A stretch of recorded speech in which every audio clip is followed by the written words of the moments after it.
Assalamualaikum warahmatullahi wabarakatuh. Terima kasih semua yang sudah hadir di kuliah hari ini. Kita masih membahas ya kelanjutan dari Undang-Undang Nomor 9 Tahun 2021 ya. Nah, di sini ya saya tuliskan bahwa kantor jasa surveyor berlisensi ini bisa memperoleh pekerjaan ya, itu dari dua metode ya. Pekerjaan ini ada di ruang lingkup khususnya bidang pertanahan serta pemetaan ruang dan juga bidang informasi geospasial lainnya. Ada dua metode untuk perolehan pekerjaan. Yang pertama dari mekanisme pengadaan barang dan jasa ya. Pengadaan barang dan jasa ini yang diselenggarakan oleh kementerian, kemudian oleh kantor wilayah atau kantor pertanahan ya, sesuai dengan ketentuan peraturan perundang-undangan. Nah, jadi KJSP bisa mendapatkan atau memperoleh pekerjaan dari mekanisme ini ya, pengadaan barang dan jasa. Kemudian metode yang kedua yaitu kantor jasa surveyor berlisensi bisa mendapatkan pekerjaan memang dari permohonan langsung dari masyarakat. Di sini KJSP bisa menerima permohonan langsung dari masyarakat untuk kegiatan survei dan pemetaan bidang tanah ya, bidang tanah masyarakat. Nah, tentu apabila ada permohonan langsung dari masyarakat harus berkoordinasi dengan kementerian maupun kanwil atau dari kantahnya. Nah, KJSKB atau KJSB masih belum optimal ya. Artinya setahu saya ini belum bisa berjalan sebagaimana mestinya ya, sesuai dengan Undang-Undang Nomor 9 Tahun 2021 untuk permohonan langsung dari masyarakat. Nah, sehingga aturan yang ada saat ini, proses yang berjalan saat ini bahwa KJSB mendapatkan pekerjaan baru dari pengadaan barang dan jasa ini. Nah, kalau yang dari permohonan masyarakat secara langsung ini belum, tetapi ke depan akan diusahakan ya, karena sudah terbit Undang-Undang Nomor 9 Tahun 2021, seharusnya KJSB bisa melayani langsung terkait permintaan pengukuran dan pemetaan bidang tanah dari masyarakat. Apabila dari Undang-Undang Nomor 9 Tahun 2021 itu bisa berjalan dan dilaksanakan secara penuh, maka KJSB bisa hidup ya, KJSB bisa makmur dan bisa memang profesional ya, sehingga bisa sebagai salah satu lapangan usaha ya, lapangan usaha dan badan usaha untuk di bidang pertanahan ya. Kemudian terkait khususnya ada permohonan langsung dari masyarakat ya untuk pengukuran dan pemetaan bidang tanah, maka harus dilakukan koordinasi ya. Koordinasi ini dilakukan kepada kementerian atau kantor wilayah atau kantor pertanahan di kabupaten kota. Koordinasi dilakukan ini untuk keperluan mengetahui informasi terkait ada atau tidaknya peta dasar yang tersedia di kantor pertanahan atau di kanwil atau di kementerian. Berikutnya, koordinasi dilakukan untuk mengetahui informasi tentang tanah yang sudah terdaftar atau tanah yang belum terdaftar ya, supaya ya, tidak ada tumpang tindih antara tanah yang sudah terdaftar dengan tanah yang nanti akan diukur bidang tanahnya ya, supaya tidak salah lokasi. Dan untuk cross check juga ya, bahwa ada tanah yang sudah terdaftar dan belum ya. Jadi dipastikan bahwa bidang tanah yang dimohonkan oleh masyarakat adalah tanah yang memang belum terdaftar atau tanah yang akan dilakukan misal juga pemecahan bidang tanah atau penggabungan bidang tanah dan sebagainya ya. Nah, kemudian KJSB yang melakukan koordinasi juga untuk mengetahui informasi lainnya yang berkaitan dengan bidang tanah yang contohnya adalah tanah yang sedang dalam sengketa atau sita jaminan atau hak agunan ya, atau sebagai hak tanggungan ya. Ya, jaminan ini biasanya ke bank atau ke badan keuangan ya, seperti itu. Kemudian ya KJSB dalam prosesnya ya, teknisnya menurut Undang-Undang Nomor 9 Tahun 2021 bahwa ada mekanisme permohonan langsung dari masyarakat. Nah, ini saya persingkat, sebenarnya ada diagram alirnya ya. Kalau kalian lihat di Undang-Undang Nomor 9 Tahun 2021 itu ada diagram alir lengkap, tapi ini saya ringkas aja. Jadi ada yang pertama dokumen permohonan dari masyarakat ya. Jadi ada dokumen permohonan yang masuk ke KJSB ya, diterima oleh KJSB. Nah, maka kelengkapannya harus dicek ya, kelengkapan dokumennya dicek oleh KJSB. Kemudian ketika dokumen sudah lengkap, maka KJSB harus berkoordinasi dengan ATR BPN, baik itu di Kanwil maupun Kantah ataupun kementerian ya, untuk mengetahui informasi tadi yang berkaitan dengan peta dasar, berkaitan dengan bidang tanah yang sudah terdaftar dan belum terdaftar, kemudian bidang tanah yang sedang dalam proses sengketa, hak tanggungan atau jaminan atau agunan. Kemudian setelah berkoordinasi maka akan diketahui nih bidang tanah yang diukur itu disetujui atau tidak untuk dilanjutkan untuk proses pengukuran dan pemetaannya. Disetujui atau tidak. Kalau tidak disetujui, misalnya dari dokumen permohonannya tidak lengkap, ya maka nanti masyarakat atau pengusul pemohon harus melengkapi dokumennya. Ya, begitu nanti prosesnya berulang lagi sampai prosesnya disetujui. Nah, apabila dokumen sudah lengkap dan dari KJSB dan koordinasi dengan ATR BPN juga sudah disetujui, maka lanjut ke persetujuan, maka dari KJSB nanti akan mengeluarkan surat tugas kepada surveyor berlisensi, baik surveyor kadastral maupun asisten surveyor kadastral, untuk melakukan pengukuran. Kemudian dilakukan pengukuran di lapangan. Berikutnya dari KJSB bisa menerbitkan berita acara penyelesaian pengukuran, ya, bahwa sudah benar adanya dilakukan pengukuran bidang tanah si pemohon. Nah, kemudian oleh KJSB ya, setelah dilakukan pengukuran maka diolah dan dibuat gambar ukurnya ya. Nah, kemudian setelah itu data gambar ukur itu diajukan untuk pengesahan di ATR BPN, baik di Kanwil, kementerian ataupun di kantor pertanahan. Disahkan, kemudian setelah disetujui untuk legalisasinya maka ada kendali mutu. Mutu untuk gambar ukurnya dan dokumen-dokumen kelengkapannya dicek kelengkapannya dan kualitasnya sesuai tidak dengan kriteria yang sudah ditetapkan oleh ATR BPN. Kemudian diberikan juga nanti nomor induk bidang tanahnya. Nah, kemudian diverifikasi dan divalidasi lagi oleh ATR BPN. Nah, maka nanti terbitlah peta bidang tanah yang sudah terverifikasi. Nah, untuk dilanjutkan untuk proses penerbitan sertifikat tanahnya. Oke, itu prosesnya ya. Ini proses secara singkatnya aja. Oke, kemudian surveyor berlisensi ya. Surveyor berlisensi yang posisinya sudah sebagai anggota KJSB atau yang sudah bergabung dengan KJSB, maka bisa melaksanakan pekerjaan, yaitu melalui swakelola kementerian atau kanwil atau kantah ya. Proses untuk memperoleh pekerjaannya itu berdasarkan ketentuan pengadaan barang dan jasa pemerintah seperti yang sudah kita pelajari di semester lalu. Nah, kemudian surveyor berlisensi ya, untuk proses pekerjaan ini harus berkoordinasi dengan KJSB yang menjadi naungannya. Jadi untuk bisa melaksanakan swakelola ini harus ada ya, wajib surat tugas dari pejabat yang berwenang, surat tugas dari pimpinan KJSB, dan juga nanti ada surat tugas dari di mana dia melakukan pekerjaan di lingkungan kementerian kah, di kanwil atau di kantah. Kemudian surveyor berlisensi harus melaksanakan pekerjaan secara swakelola ini secara mandiri dan tidak diwakilkan oleh orang lain ya. Tidak bisa menggunakan lisensi dari orang lain atau yang mengerjakan orang lain. Ini semua yang ada di Peraturan Menteri ATR BPN nomor 9 tahun 2021.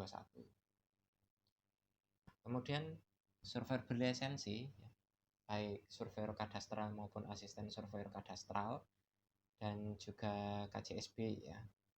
Nah, hasil pekerjaan ya ketika sudah selesai untuk melakukan pekerjaannya, nah maka hasil pekerjaan adalah berupa data hasil pengukuran lapangan ya, dan juga gambar ukur baik yang sifatnya analog ya, cetak maupun yang digital. Ya, ini hasil pekerjaan dari surveyor berlisensi maupun KJSB. Nah, kemudian ada juga peta bidang tanah dalam bentuk baik analog maupun peta digital, dan juga dokumen-dokumen hasil pelayanan atau hasil kegiatan di bidang pertanahan dan ruang lainnya. Ya, ini yang hasil pekerjaan dari surveyor berlisensi maupun KJSP. Keempat dokumen ini ya, keempat hasil pekerjaan ini nanti dilakukan kontrol kualitas ya, QC, dan atas supervisi dari pejabat dari Kakanwil ataupun dari Kakantah atau yang ditunjuk ya. Dan juga ini nanti hasil-hasil pekerjaan ini adalah merupakan murni tanggung jawab dari surveyor berlisensi maupun dari KJSP-nya. Kemudian surveyor berlisensi maupun KJSP ini mempunyai tanggung jawab pekerjaan ya.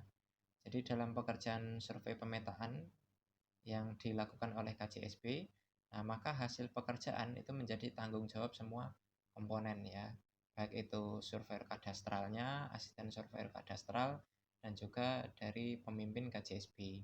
Nah ini karena pekerjaan survei pemetaan yang dilaksanakan oleh KJSP. Nah sedangkan dalam pekerjaan yang khusus dilaksanakan oleh surveyor berlisensi, nah maka hasil pekerjaan itu menjadi tanggung jawab dari pribadi surveyor berlisensi itu sendiri secara mutlak ya, secara penuh itu tanggung jawab dari pribadi surveyor berlisensi baik SK maupun ASK. Kemudian baik SB maupun KJSB ini wajib menyerahkan hasil kegiatan survei dan pemetaan kepada kementerian, pada Kanwil ataupun kantor pertanahan ya, karena sejatinya bahwa hasil-hasil dari pekerjaan adalah milik dari kementerian, Kanwil ataupun Kantah yang sudah memberikan pekerjaan. Kemudian yang keempat, hasil survei dan pemetaan itu memang menjadi milik kementerian ya, untuk dijadikan sebagai dokumen pelayanan pertanahan dan ruang serta kegiatan lainnya ya, yang dilakukan oleh kantor pertanahan, Kanwil maupun kementerian. Kemudian berkaitan dengan wilayah kerja ya, ini surveyor berlisensi dan KJSP. Nah, Menteri menetapkan wilayah kerja surveyor berlisensi ataupun KJSP dengan mempertimbangkan ketersediaan atau kebutuhan dari KJSP dan SP di provinsi. Nah, makanya ketika dinilai surveyor berlisensi dan KJSP itu di suatu provinsi atau di suatu lokasi mengadakan rekrutmen ya untuk surveyor berlisensinya, nah berarti memang masih membutuhkan ya. Tapi kalau di suatu daerah sudah cukup ya, maka biasanya ya kementerian tidak membuka rekrutmen untuk surveyor berlisensi.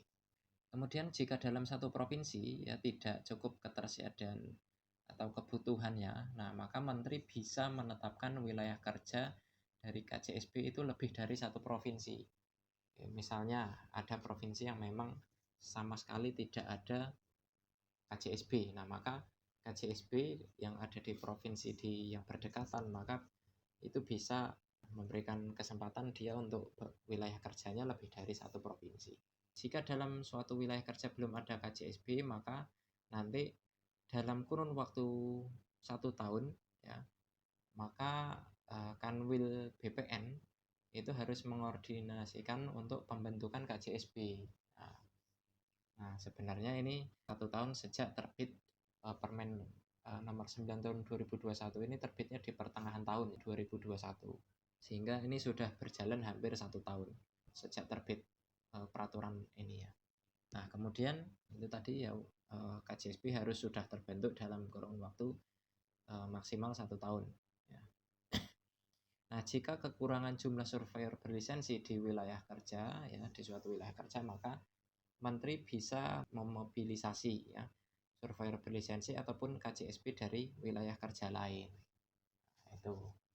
Nah, makanya ini kesempatan ya dari adanya peraturan menteri ini untuk surveyor berlisensi dan KJSP lebih bisa berkarya ya, membantu kegiatan dari peraturan menteri ATR BPN ini.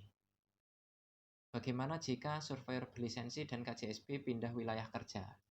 Surveyor berlisensi bisa mengajukan pindah wilayah kerja kepada menteri dengan rekomendasi dari Kakanwil setelah mendapat persetujuan dari pemimpin KJSP yang lama dan persetujuan dari KJSP yang baru. Artinya harus ada rekomendasi ya dari Kakanwil dan juga persetujuan dari KJSP yang lama yang ditinggalkan dan KJSP yang baru yang dituju. Nah, dan ini permohonannya diajukan ke Menteri ATR BPN. Kemudian pindah wilayah kerja ini juga nanti mempertimbangkan jumlah formasi pada wilayah kerja yang baru. Nah, biasanya kalau wilayah kerja yang baru itu sudah rame, sudah banyak jumlah SB-nya, bisa saja tidak dikabulkan untuk pengajuan pindah wilayah kerjanya karena sudah banyak, sudah tercukupi. Tetapi kalau memang belum tercukupi, ini kemungkinan besar akan disetujui untuk pindah wilayah kerjanya. Kemudian mempertimbangkan juga anggota KJSP telah bergabung dalam KJSP di wilayah kerja yang baru. Nah, maka ini lebih diutamakan lagi jika memang surveyor berlisensi yang pindah tersebut itu sudah bergabung juga ke KJSP di wilayah kerja yang baru. Nah, sudah bergabung. Nah, artinya memang sudah disetujui ya KJSP surveyor berlisensi yang akan bergabung tersebut. Nah, kemudian jika KJSP akan pindah wilayah kerja, nah maka harus menyerahkan protokol kepada KJSP lain yang ditunjuk oleh Kakanwil. Nah, misalnya ada KJSP yang pindah wilayah kerja dari Sumsel pindah ke Jambi misalnya. Nah, maka dokumen-dokumen ya protokol ini adalah dokumen pertanahan ya yang sudah merupakan dokumen pekerjaan yang dilakukan oleh KJSP. Nah, maka semua dokumen itu harus diserahkan ke KJSP lain yang ditunjuk oleh Kakanwil yang wilayah kerjanya sama ya.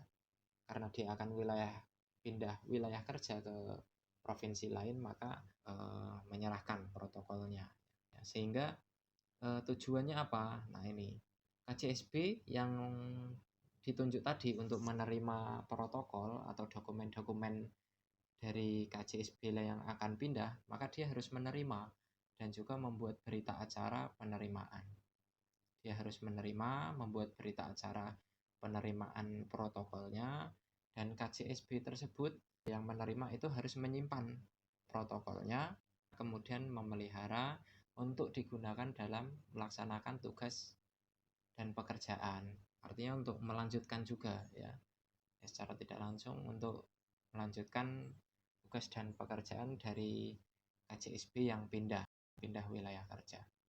Nah, kemudian berlaku asas mutatis mutandis jika surveyor berlisensi selaku pemimpin KJSP ini meninggal dunia, berhenti atau diberhentikan secara tetap. Asas mutatis mutandis ini adalah asas yang artinya apabila perlu dilakukan perubahan apabila memang sifatnya mendesak dan penting ya gitu. Ya, jadi jika surveyor berlisensi yang merupakan pemimpin KJSP ini yang tadi akan pindah wilayah kerja itu meninggal dunia atau berhenti atau diberhentikan, maka akan dilakukan perubahan kebijakan ya jika memang diperlukan dan sifatnya penting. Akan ada kebijakan-kebijakan yang ditetapkan oleh Kanwil, Kantah ataupun Menteri. Begitu juga nanti kalau KJSP yang memang ada saat ini yang memang tidak pindah, yang ada saat ini di suatu wilayah kerja meninggal dunia, maka nanti asas mutatis mutandis ini berlaku juga. Artinya akan ada perubahan-perubahan yang ditetapkan seperti itu. Ataukah nanti akan ada beralih ke pemimpinan ke surveyor kadastral yang lain, ke pimpinan yang lain atau sesuai nanti dengan petunjuk dari Kanwil ya. Baik, itu saja materi hari ini ya. Untuk materi pekan keempat semuanya ada di Undang-Undang Nomor 9 Tahun 2021. Kalian bisa baca semuanya secara lengkap ada di sana, dan juga kita bersama-sama sudah bahas di pekan keempat ini. Mungkin itu saja yang bisa saya sampaikan. Mohon maaf apabila ada salah kata. Saya akhiri. Wassalamualaikum warahmatullahi wabarakatuh.